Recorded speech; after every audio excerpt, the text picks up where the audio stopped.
Okay. So it went down last night.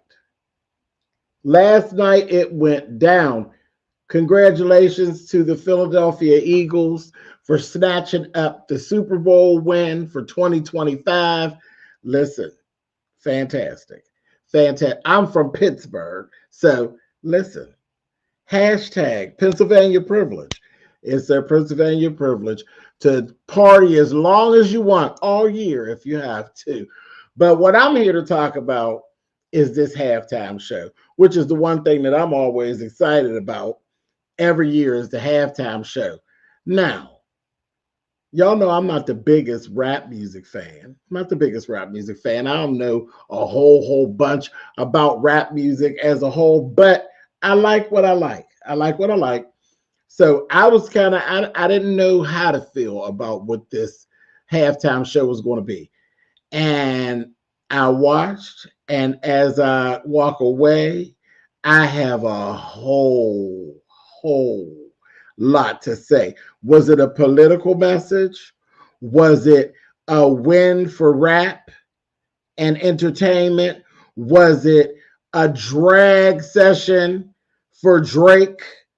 Was it a drag session for America as a whole? Yeah, let's talk about it. Welcome to SpillitBoyTV. Let's talk about the Super Bowl halftime show.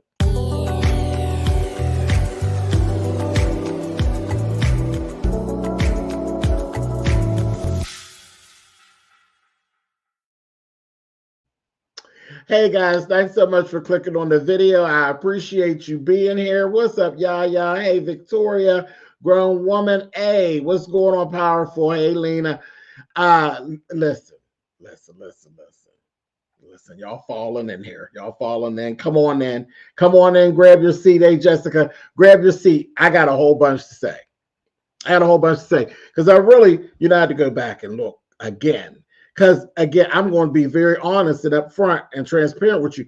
Do I know a whole bunch of the songs? No, not at all. Because I told you, I'm not the hugest rap music fan. It's cool. I love music as a whole. I like what rap songs that I like, but I'm more of a R&B person, and I like a bunch of other genres as well. Rap music is cool, but I just, that ain't my thing. But I like what I like. Everybody knows that, baby. I like what. I'm gonna do my step. When I tell you, I like certain rap songs when they come out. I always like that song. That song just grabbed me by the throat from the first time I heard it. The music, all of it, and I didn't even know what or who he was talking about until I got more into it. We're talking about Kendrick Lamar. Kendrick Lamar did the halftime show. This started off with drama because half of America thought it should have been Lil Wayne doing the show. So that was the first part of the drama.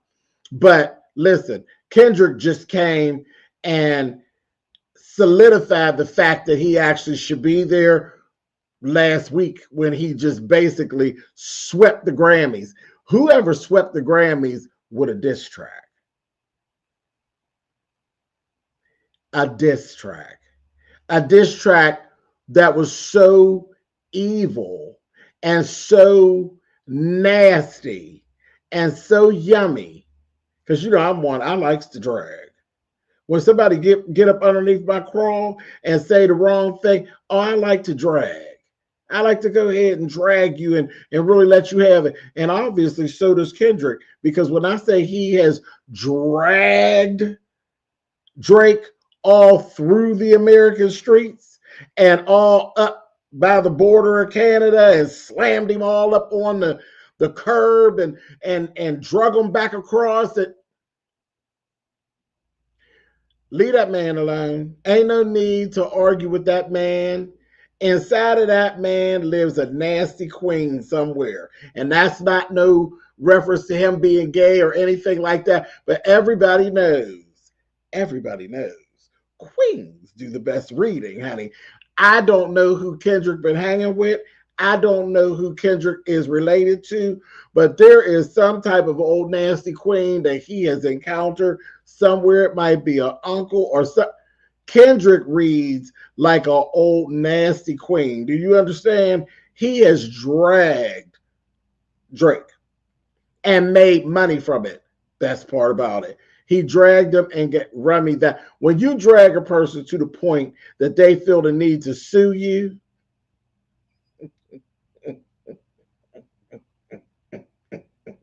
catch. When you drag a person to the point that they feel the need to sue you, that's a bitch that they've been dragged. They don't need to never look your way no more. They need to just go on about their business, dust themselves off if they can, and go on. And that's how I feel like Drake should really do. All this trying to sue him and cease and desist, and you can't say this and you can't say that. Well, I mean, it was cute when you know, when the blows were being thrown, but when you got slammed up underneath the butt, that's a whole nother story. That's a whole nother story for another time. See, again, this is the type of stuff. Rap music really was built on like beef. It's the whole beef thing and the struggle. So it is what it is. And trust me, just walk with me here. Walk with me. Trust the process. I'm going to bring it all the way around. This is what I do. Let me introduce myself. For those of you who don't know me, I am SpillitBoyTV. Okay? And this is Hot Topics with SpillitBoyTV. I just didn't do my little background stuff and all that because I need you to be able to just zoom in on what I'm saying. I don't need all that extra today. And that's another thing. No need for all the extra. No need for all the extra. Catch. Okay. So it went down to New Orleans. New Orleans last night. It went down. I don't know what I was expecting, but what the halftime shows, even with big stars such as Prince and Diana Ross and Michael Jackson and more recently Beyonce and Bruno Mars and all these different people who are actually doing it, Usher and this person and that person, it's always this smorgasbord of their good friends popping out. When I tell you that last night I was at a Super Bowl party, okay? So I had to conduct myself a certain type of way because I was at a Super Bowl party and I was the only person of my kind at the Super Bowl party, okay? So I'm the only person who rests on the rainbow. So I had to really keep it together because there's a time and a place for everything. And I couldn't go in the way I wanted to go in because, baby, I was ready to go in. I enjoyed this show so much that it shocked me. I really did. There wasn't an overabundance of pyrotechnics going on. There wasn't an overabundance of people brought in. And I laughed because some of the people that he brought in, he didn't even have to bring them in. He brought in 2 females, and it was literally all for the petty of it all. Truly. It was all for the petty of it all. But I knew that this was going to be more than just some Rudy Pooty little performance that he did. So once I got home, I was able to really go ahead and take it in the way that a queen takes it in. And I was able to scream and yell and go in, okay? Because I was really reserved. Y'all would have been so proud of me at the party. I was just standing there with my little plate, and I was like, okay. First of all, let's talk about fashion, because you know me in fashion. Let's talk about Kendrick's fashion. He literally hit the stage and I said, now you're not supposed to grab me in a chokehold with your fashion. You just old regular old little rap boy. And then you little. He just is little and tiny. You ain't supposed to grab me up in no chokehold and then I walk off and want some of what you got on. That ain't how this is supposed to work, Kendrick Lamar. You were doing the most. Baby, let me tell you, let's start with the fashion. Kendrick hit that little stage. He's standing up on the car. I don't know the damn song, but he up on the car, and I'm looking at him, and I know he ain't no taller than this little Carbex container. He just little. I'm 5'9", okay? So he's smaller than me. He got to be 5'6" or something like that. He little. But there he is. I said, there he was, standing up there. We got leather. Okay, cool. We got diamonds. We got a hat to the back. Bam, cool. All of this is rap. We cool. This is rap. Look at that outfit. I said, okay. All right, cool. No problem. I said, yeah, all right. But then I started really getting into it. And this is the thing that helped me. When you look at the fit on these little jeans, baby, he little, but he's stacked powerful. The cut of his jeans, sickening. Sickening. Do you know how tired I am of seeing males in tights? I am so tired of seeing a pair of tights busted in a sag. Because the young men that are out now, I'm 53, our younger black males and other melanated males, they're fashionable. Like, they're not afraid of fashion. It's like we've kind of walked backwards into the 70s where males are not afraid of fashion anymore. They're really not. They're not, you know, they still have their toxic masculinity in some areas, but in this area, no, they don't. They literally are not afraid of fashion. They like to look good. I'm sick of tights on boys. Sick of it. So when I seen Kendrick with this pair of jeans that are literally bell bottoms, they're not boot cut. They're not any of that. They are literal bell bottoms is what they are. The flare at the bottom, see, I had to get down and really get all into it. The flare at the bottom is too wide for them to be considered boot cut. They're not. Do you know how hard that it is to fit a person of this stature in a pair of bell bottom or boot cut jeans? At 5'9", it's hard. If I don't make the pants myself, they won't lay proper because I'm too short, because everything's for somebody taller. So when I seen it and how they was hitting the pants, the length and all of that, and his are over exaggerated, so they are onto the floor and all of that. He got the tennis shoes. The swag was, everything was there. None of it screamed femininity at all. It is just a perfect fit for a guy doing what it is that he's doing. I don't see anything feminine at this at all. I absolutely loved it. And this could have very easily went feminine because of how they're fit. When I say he was wearing these jeans, and they're from the French fashion house Celine, and the actual item is called Marco Jeans and Dark Union Wash, and they are retailing for $1,200. They retail for $1,200. Okay, so the jeans had me in a chokehold. I said, I'm here for this. I'm here for this. The fit was so good. He did not have a belt on. This is just to tell you how fierce these jeans were fit on him. Again, French fashion house. Makes sense to me. I understand. He didn't have a belt on. If you watch the show, he's going from soundstage to soundstage. He's running all around. He's moving around this whole thing.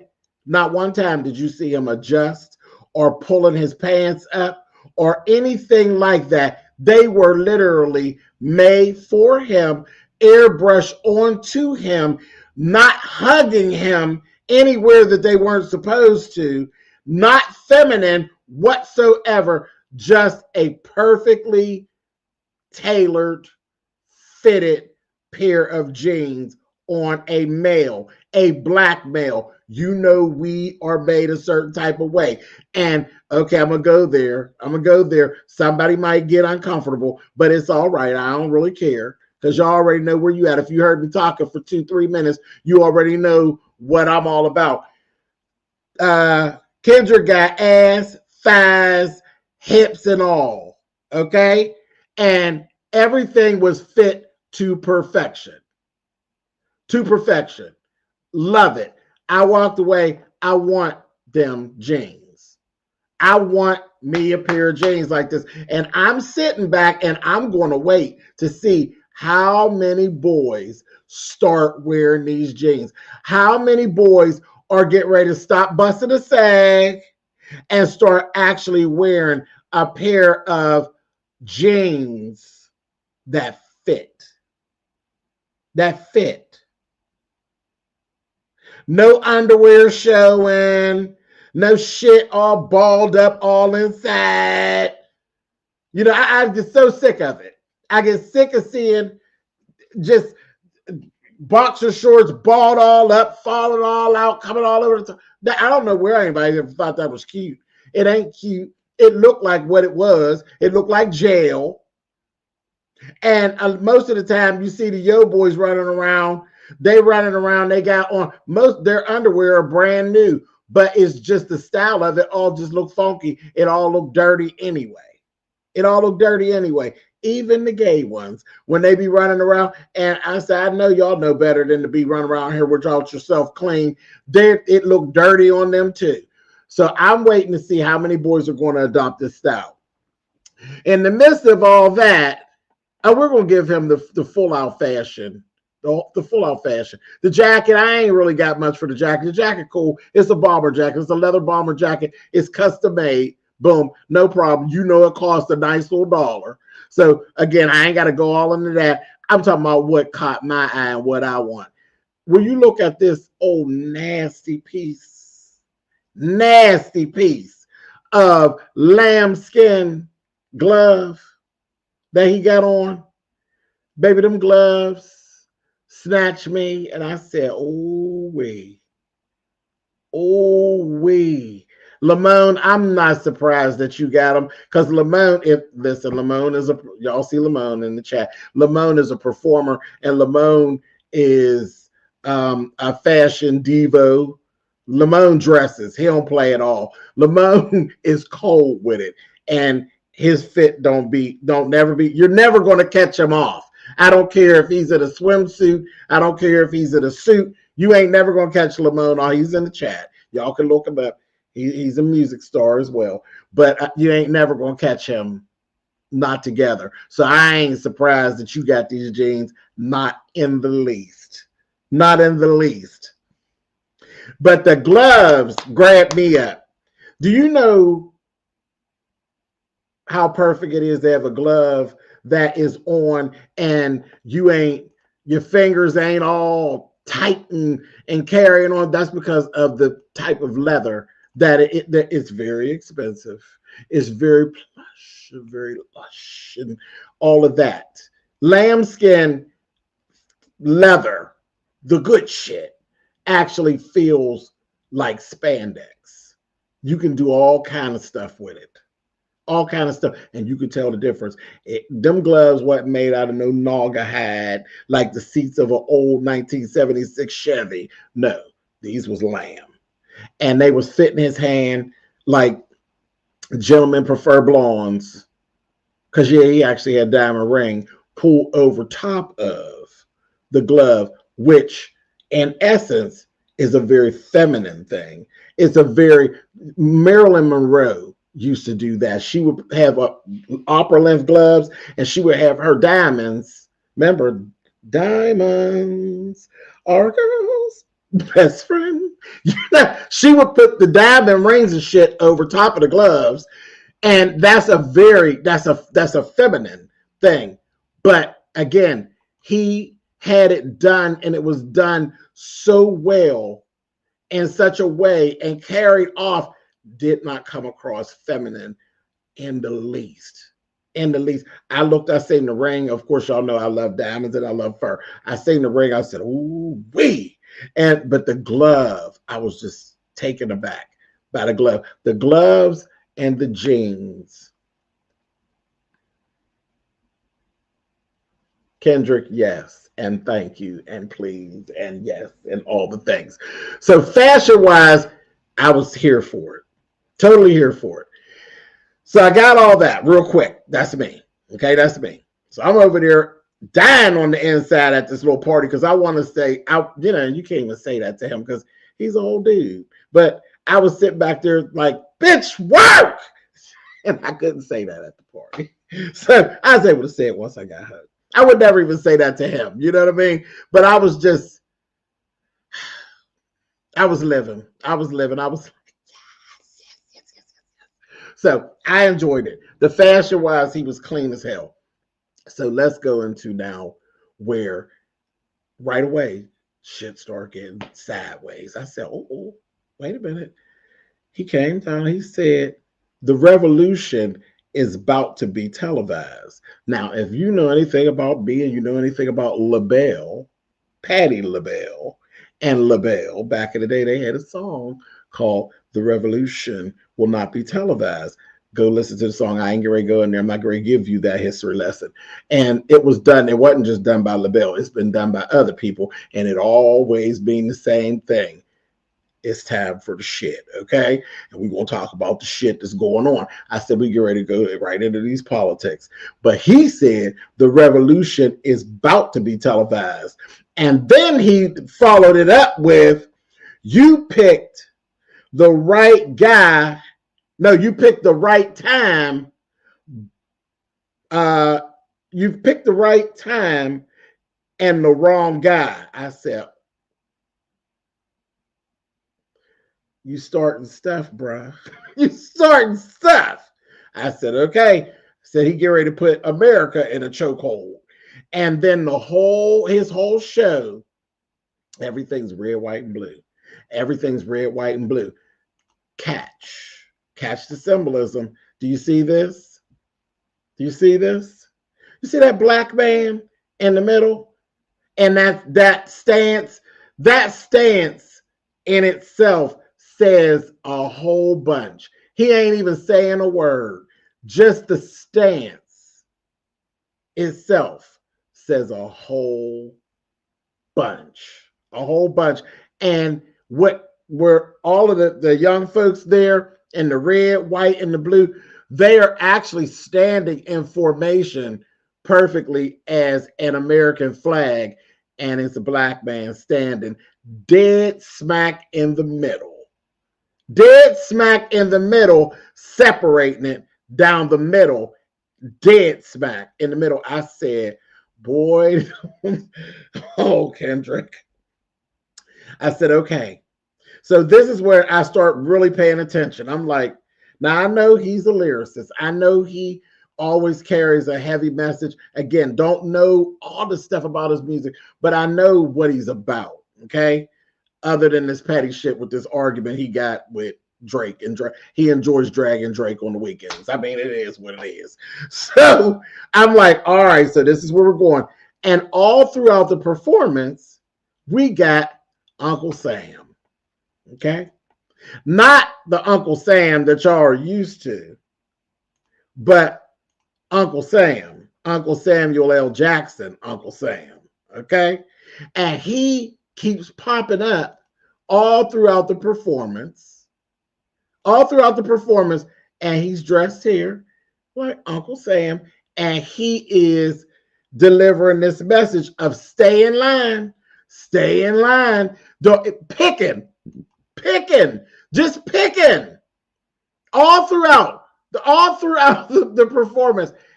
As he's moving about to these different sound stages and he's performing different songs and killing it on each of the songs. He literally is killing it. And I'm going to talk a little bit more about how he was killing these songs. Because again, I don't know all the songs, but I was stuck. He had me listening to what he's saying and listening to these songs that I've heard some of the songs, but don't really know them and not really paid that much attention. he had me all the way in his spell. You understand? And I'm listening as he's passing by. He got Black Uncle Sam and basically carrying this message of you got to, there you go, NYC Choir Boy, be humble. But no, we not doing that tonight. That's not what we doing. And I was like, okay, I'm here for it. So there was this whole political message. He's keeping, he literally snatched America into this chokehold for his time that he had. And like I said, I love that that was my full saying of what I saw in the 18 minutes or so that he was on, is he did the most with the least. I think he had the least extra bullshit of anybody I've seen in probably the past 10 years. He did bring out SZA, because SZA and him actually have some songs together. She looked beautiful. And with her red hair, she did. He really got her. She was really done up nice. And she was stunning in this red. And, she's a pretty girl anyway. But everything was everything. And she lip syncing. That kind of irritated me. I said, Because at first I was saying, he didn't even need her. Because she lip syncing. And, okay, I mean, that's cool for effect. Maybe he thought he needed her. No, because he know that he got the goods. He know what he working with. He actually didn't need her. If you removed her completely from the program, it wouldn't change the value of the halftime show itself at all. Another little ways through there, you get Serena Williams. So it's like, oh, here's some bullshit. We got Serena. Now Serena's crip walking and she looking good, She's, the thing I loved about Serena is she popped out and she's giving it to you, because people are always saying how Venus and Serena always, they look like men. They ain't never look like men. They look like athletic black women. Athletic black women who get the job done, but people would give them the blues. But she was totally glammed out.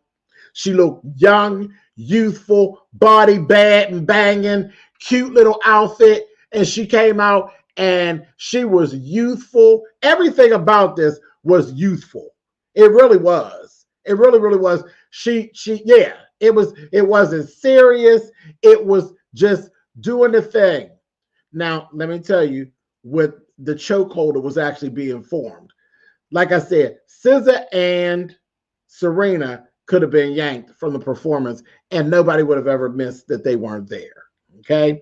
But that was part of that part where I told you that Kendrick probably know an old nasty queen somewhere that said, oh yeah, if you really want to, you want to fuck a bug. He done went and grabbed, SZA and Drake used to be a thing.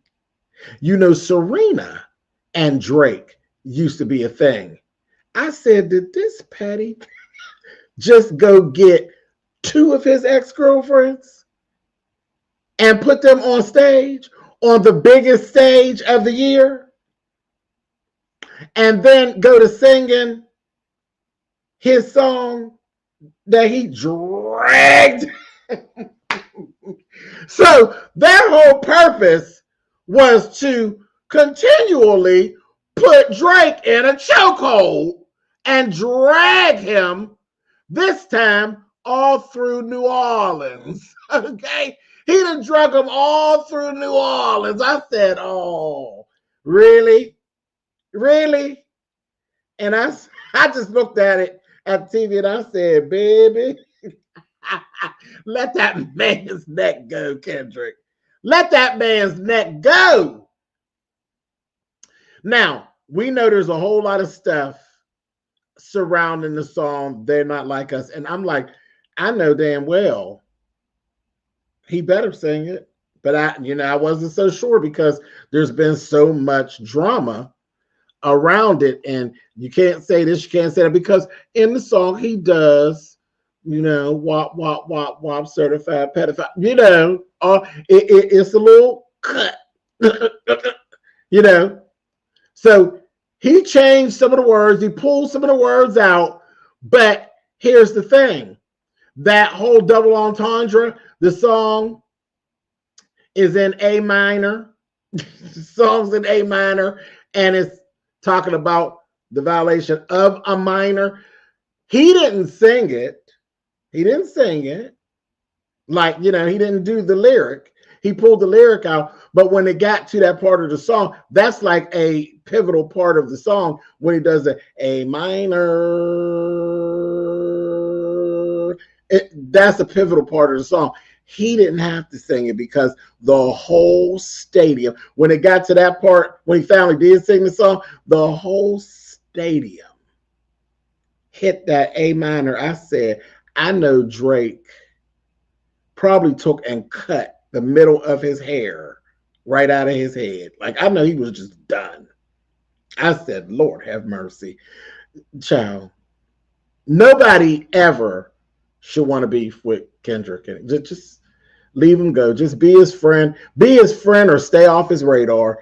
He kept all through the song. I think he knew that we were like nervous as to whether or not he was going to sing the song or not, because he kept teasing at it all throughout the performance. He was teasing at it.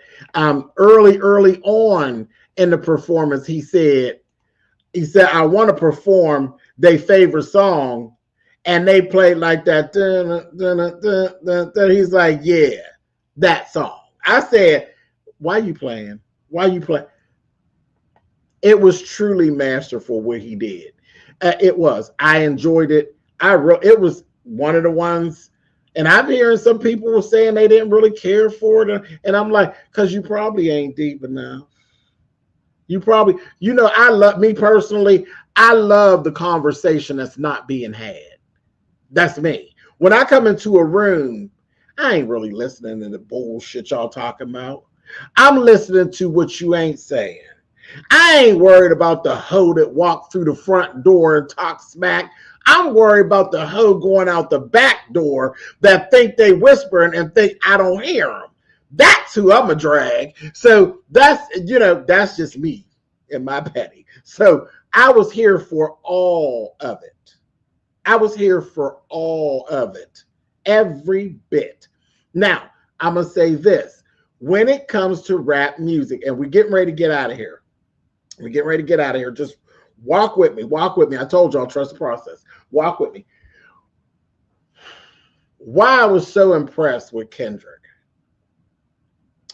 One, I said before, he's little.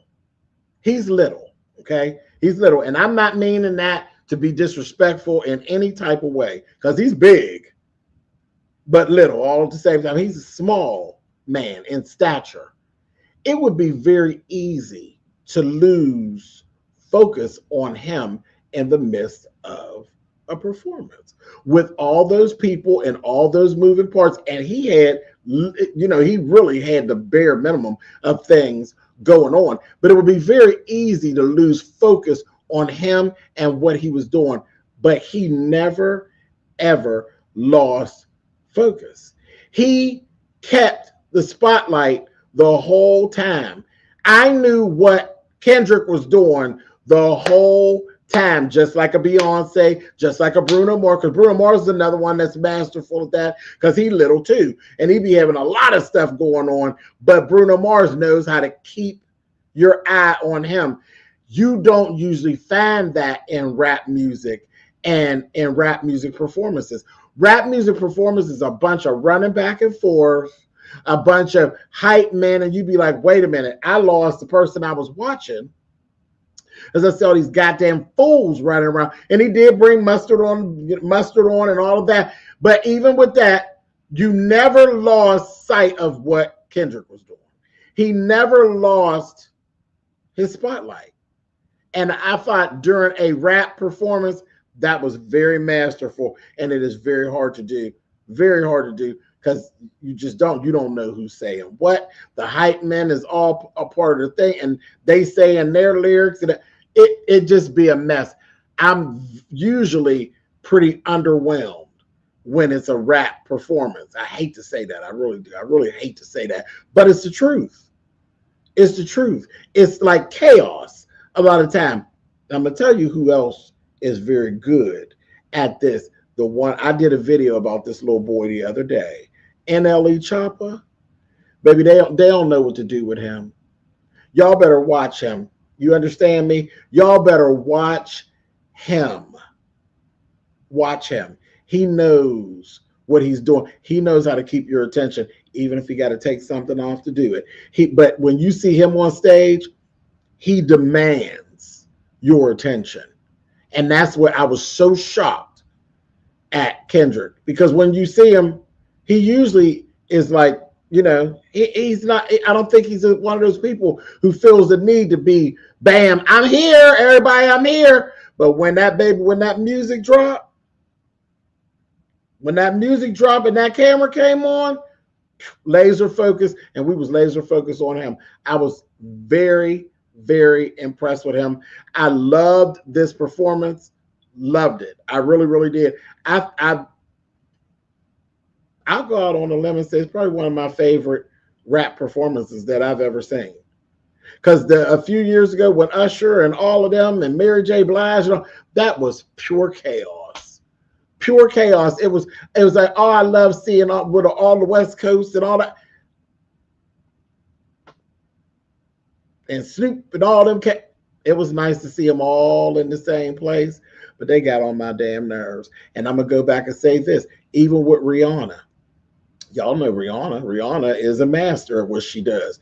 But when Rihanna did the Super Bowl and she was pregnant, one, she gave me anxiety with her pregnant ass running around on them stupid floating things. She was getting on my nerves. She was driving me crazy with that mess.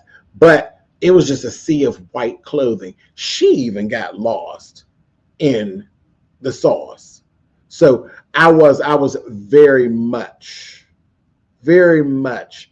and y'all heard me say it 52 times. That's, I don't mind it that I said it. Y'all can count it up and tell me how many times I said in a chokehold. That's how I was from the time the young man took the stage to the time he said thank y'all and good night. I was in a chokehold with that little short fella, and I'm taller than him. I don't be taller than a lot of people, but I'm taller than him. But he had me in a chokehold from the beginning all the way through to the end. And when I walked away, I want them jeans he had on. I want them damn gloves he had on. I can't afford that ring, but I'll take it. I'll take it. I can swing the jeans. I can swing the jeans, and I think I might be able to swing the glove. And if not, I could goddamn well make me an old nasty knockoff. But I enjoyed the show immensely. I really, really did. I enjoyed all of the petty. I enjoyed the jabs that were taken at America and our present stance and what we got going on. Drake, girl, child.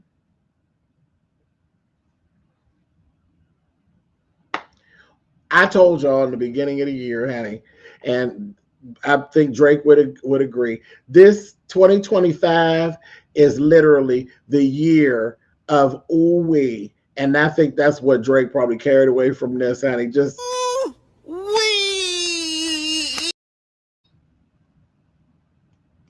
po thing. Anyway, thank y'all for hanging out. I appreciate it. I just wanted to say what I had to say about what I experienced. It was really, really good. And again, it was a key for me to actually, like I said, being at. But did you enjoy the party? I absolutely did enjoy your party, and happy birthday. I absolutely enjoyed your party, and happy birthday. And see how nice I acted in front of your friends. See, damn. See how nice I acted in front of your friends and family. I kept it. I was just as quiet over there standing, but I wanted to explode on the inside.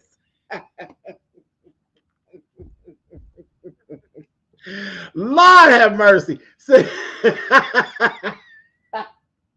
Anyway, happy birthday, boy. Yeah, he had a party and it was also his birthday. If y'all would, for my cousin, will y'all go over there and flood the chat with happy birthdays?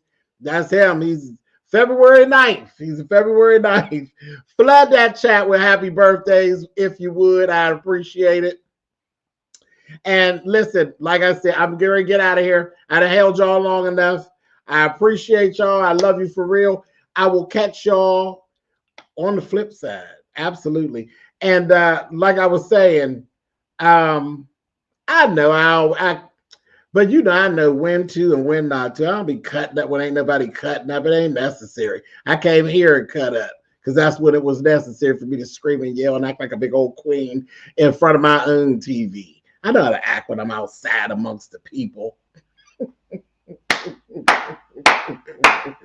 Anyway, like I said, I did do a good video on NLE Chopper. I had a lot of stuff to say about him. So when you get a chance, if you're interested, no pressure. If you're interested, go and see my video that I did on NLE Chopper because they be just bothering that man. And I want people to leave that man alone. Leave that goddamn man alone. Damn fools. Anyway, y'all have a good one and I'll catch y'all later. Bye.